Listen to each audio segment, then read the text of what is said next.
Among the countless files in this archive, some feel colder to the touch than others.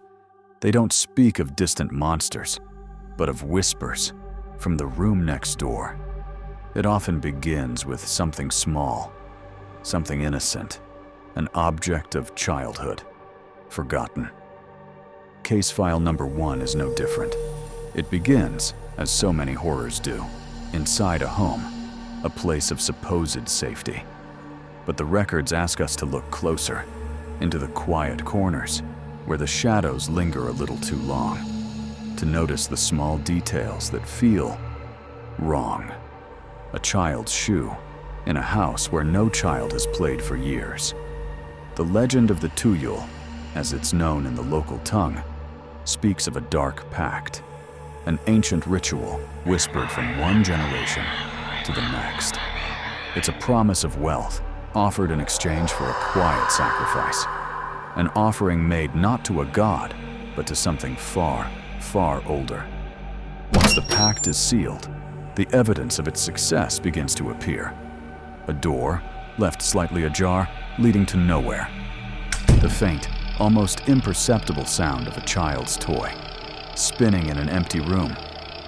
And then, the money, found in places it should not be, a quiet testament to a silent partner. But the wealth comes at a cost. The price is paranoia, a creeping dread that you are never truly alone. The master of the house becomes its prisoner, haunted by the unseen presence he invited in. And then comes the final payment. A single drop of a mother's milk offered each night.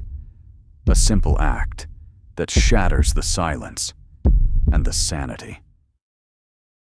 Where does such a story come from? Is it merely folklore, a cautionary tale against greed, born from the anxieties of village life?